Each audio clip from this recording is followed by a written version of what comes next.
Welcome to the bush. You know, I've always wanted to live in a van down by the river. Today, we're making dreams come true. This is my buddy Jay, and as you all remember, Little Shooter is here, and we're also celebrating Little Shooter's birthday. It's gonna be a pretty good time. 22, right? Right. 22.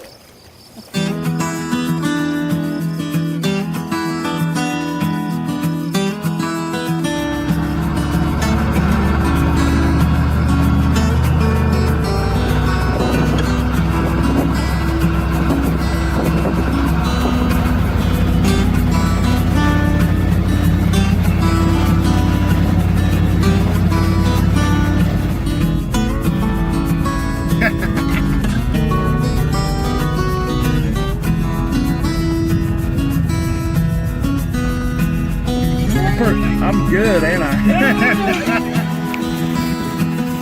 Everything that flies now, I'm like, oh. That's how you deal with ground bees.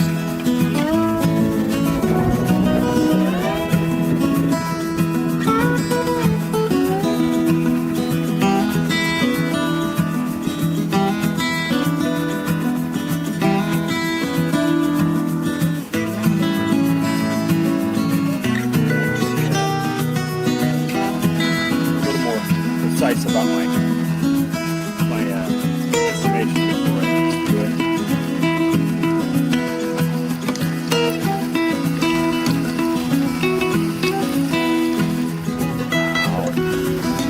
He rarely flies above the house like this. It's like he's showing off for you. All right, well, the hard work is done.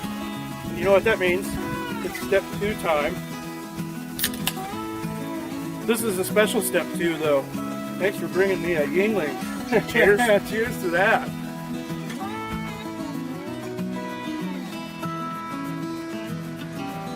Ooh. Yeah, that's just like I remember it. Well, we're just relaxing and sipping on some step 2s, and we got talking about river history here. And, you know, it's kind of neat. I live this close to the Mississippi River, and it's easy to forget that there's so much history here, and we got to talking about this area of the river in particular. This is now known as Lake Cooper. Lake Cooper.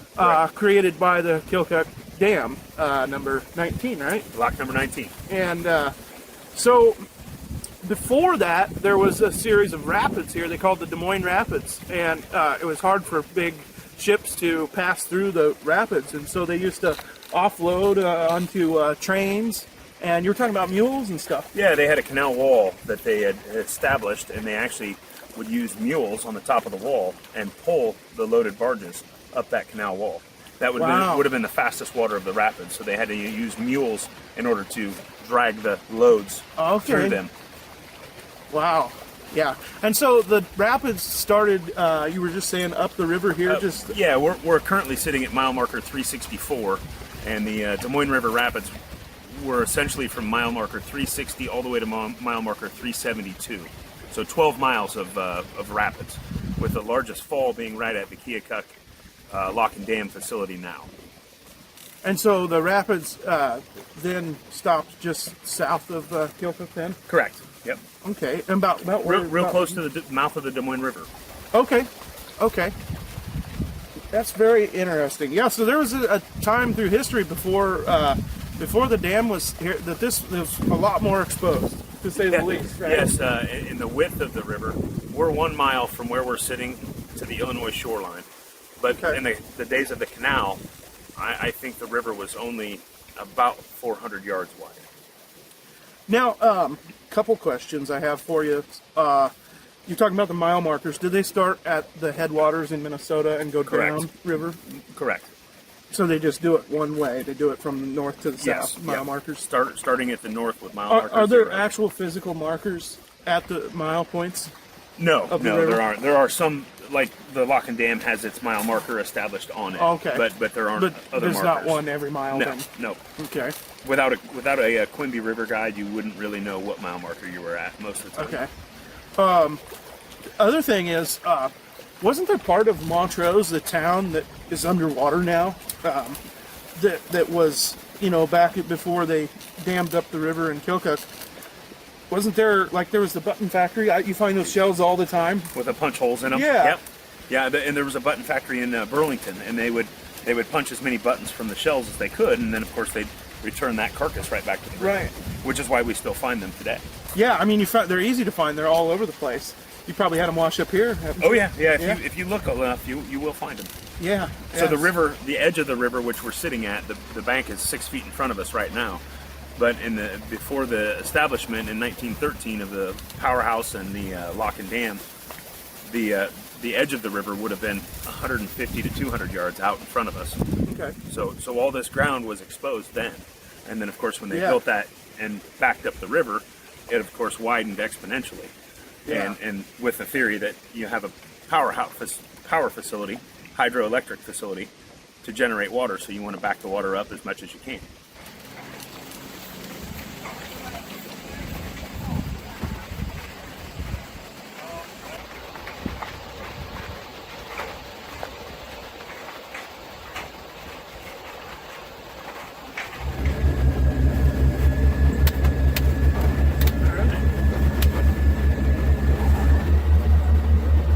Then we've got a couple of hidden gems here.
Beer's kicking in. I switched to Ultra, so I could. Nice. Well, that last one I gave you, I forgot to tell you, it's a little hot. A little high. It's 9%.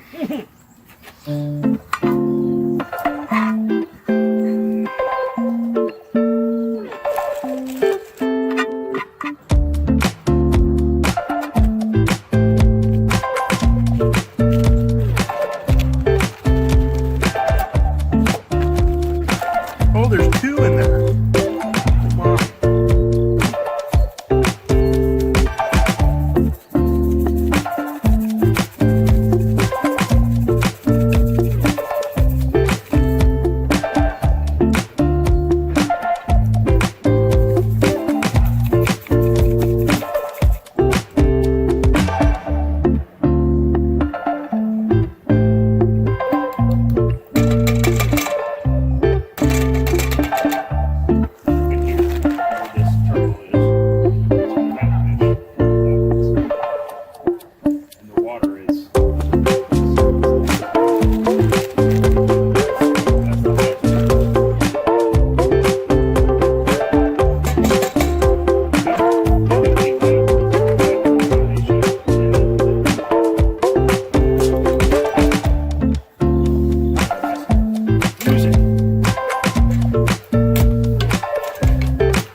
looking at this. This is coming together. I don't really know what it's gonna be, but it's looking. Caramelized topping for our peach cobbler. Perfect. Make those even. Go.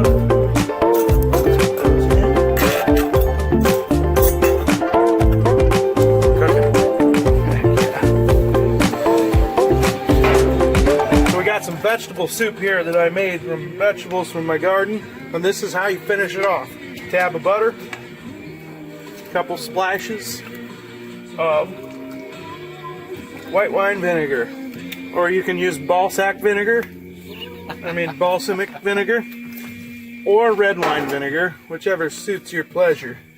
And then you stir it in, melt that butter good, and then you're ready to serve it up. And you just, right before you serve it up. I brought this from home. I made this like 4 days ago. So it's had time for the flavors to go through it. It's had time to sit in the fridge and get good. As always, we're going to be eating good in the bush tonight. There you go. All right, ready? Here we go. Some juice. All right. I'm hungry.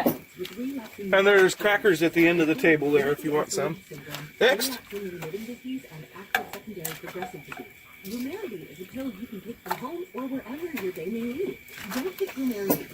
Please, sir, may I have some more? Thank you, sir. Could I have one more scoop? Isn't that off the Little Orphan Annie or something? Yeah. I can't remember what it was. I feel like I'm in a soup kitchen. Should I remove the lid so you can see the actual content here?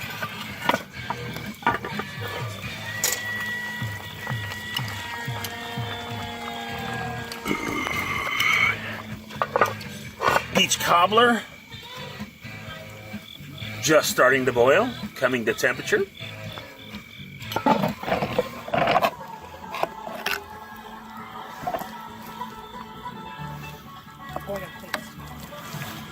All right, so it's a little spicy, but what do you think, Jay? Does it suck?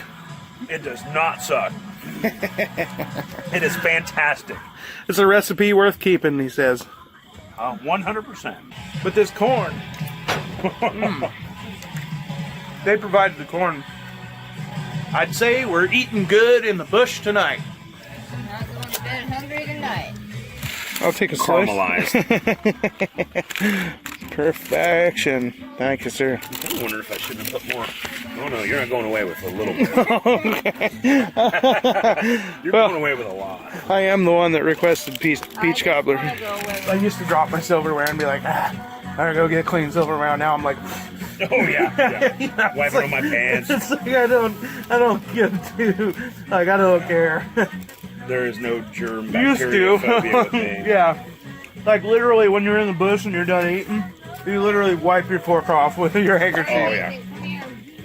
This peach cobbler does not suck. It's still bikini season. I gotta watch my figure.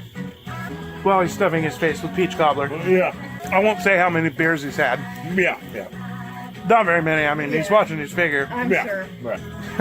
I've been no influence on any of that, too. I promise. So we're going to do this every Sunday, right? Sure. After bikini season. Right. I can't eat like this all the I time. get one of the bedrooms. Oh, man. This is so good. Yes. Yeah. It is a very special night. It's Little Shooter's birthday. So, yesterday was Little Shooter's birthday. So we got her something special. Happy birthday to you. Happy birthday to you. Happy birthday, Little Shooter. Happy birthday to you. Aw, thank you. Did you do this? I did it all myself. Are you serious? Yeah. This is I mean, you bought perfect. it? I mean, I colored it on there and everything. Can't you tell? I use Helvetica. You know what I mean. Perfect. No, Yes, Hy-Vee we buy did it. Look at it. He got it like specially made. Oh, that's cute. Love it. I can't actually believe you would do something like that. I figured it was a generic cake. No. I called him up on Friday and I said, "Can you bake me a cake that says happy birthday, little shooter?" Aww. And they said, "Yeah, we can do that." Yeah, we can do it. With the cake stethoscope on it. Well, we're just sitting here around the fire. I'm having a nice cigar, and Jay has confirmed for me the difference between the whistles of the Montrose trains versus the Argyle trains that I hear when I'm out at my cabin. Definitely a difference. The Montrose trains are running between Fort Madison and Roquette. Yep. Whereas the main BNSF trains are running countrywide, you know. Yep.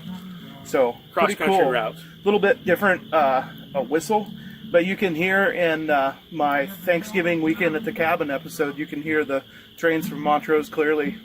So check that episode above if you haven't. Well, what a good day, man. Couldn't have turned out much better. No. The wind laid down. We got a boat ride in. We feasted. Oh my goodness. Way more food than we could eat. We couldn't even tear in the little shooter's cake. We're full of peach cobbler. So, what a great time. Thanks for having me, man. Absolutely. It was a good time. Here in a little bit, he's going to head in, and I'm going to head into the Vamper, maybe put on a movie, relax a little bit before I hit the hay. And just what a great time. What a beautiful night. Absolutely. We finally got some good weather today. It was like 68 degrees. A little chilly. Beautiful. Just perfect. Perfect for my fat butt. I loved it.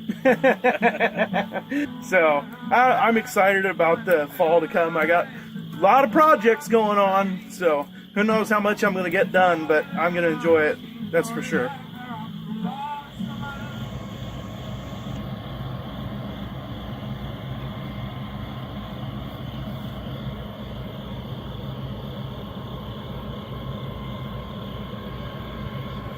Honestly, what really impresses me the most is the fact that the volume, the remote control works in this old van.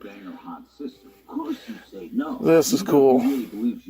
I love the nostalgia of watching the old school TV, watching DVDs, instead of being all hooked up to the internet and all that stuff.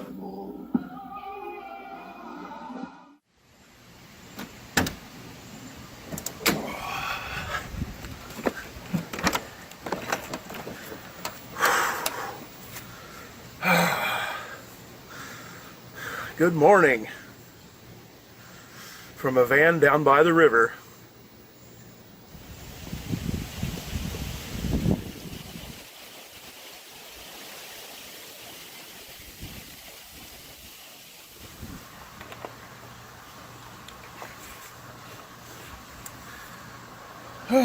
At some point last night, I threw my back out, getting everything set up in that van. I can definitely tell it's out. Hopefully it shall pop back in. So I'm moving kind of slow, but I slept great. I had a great night's sleep. Always good sleep in the Vamper, the sleeping machine as I call it. So let's do a quick little recap here, Wasp. Let's do a quick little recap here.